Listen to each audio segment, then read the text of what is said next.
কেউ যদি বলে আমাদের এখানে ফর্ম ফিল আপ করুন আমরা দেব, কোনো না জেনে ফর্ম ফিল আপ করবেন না। আপনার ডিটেলস নিয়ে গিয়ে ভোটার লিস্ট থেকে নাম্বার দিয়ে দেবে আর নিয়ে বলবে এই নাও এনআরসির নোটিশ নাও। আমরা মানব না। আমরা চাই আমার আদিবাসী হোক, আমার তপশিলি হোক, আমার দলিত হোক, আমার হিন্দু হোক, আমার মুসলমান হোক, আমার শিখ হোক, আমার কন্যাশ্রী হোক, সবার ভোটার লিস্টে যাদের এনটাইটেল তাদের নাম তুলতে হবে।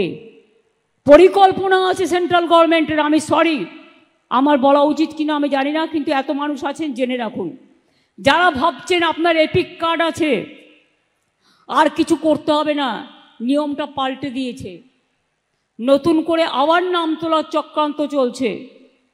ভোটার লিস্টে নাম আছে কিনা আগের লিস্ট দেখলে হবে না, নতুনভাবে গিয়ে ক্রস চেক করতে হবে।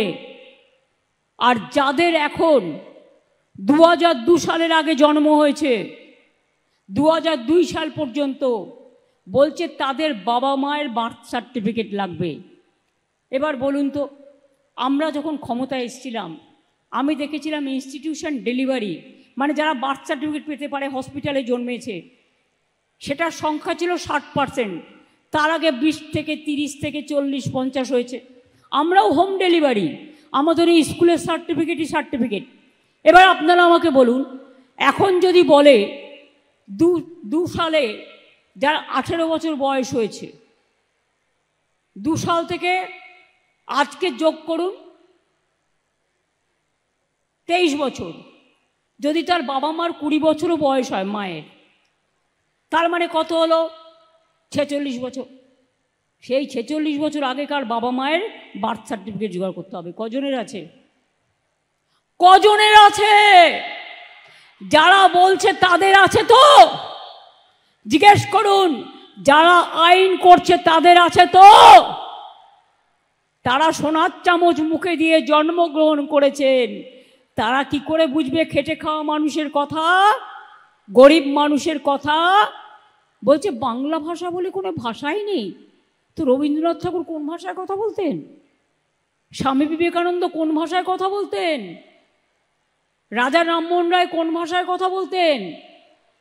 ঈশ্বরচন্দ্র বিদ্যাসাগর কোন ভাষায় কথা বলতেন? বিরসা মুন্ডা, রঘুনাথ মুর্মু তার নিজের ভাষায় কথা বলতেন। প্রত্যেক মানুষের একটা ভাষা আছে, ভাষা তার সম্মান, ভাষা তার গর্ব। নেতাজি সুভাষচন্দ্র বসু কোন ভাষায় কথা বলতেন? আর বলছে বাংলা বলে কোনো ভাষাই নেই। অপদার্থগুলো, এদের কি বলবো বলুন? কোনো কথা বললেও নীরবে বুকটা ফেটে যায়, কিন্তু নিজে একটা জায়গায় আছি বলে ওরা বাজে কথা বলে বলে আমি বাজে কথা বলতে পারি না, তাই হয়তো বলতে পারি না। এর জন্য আমরা দুঃখিত, আমরা মর্মাহত, আমরা শোকাহত, আমরা স্তম্ভিত।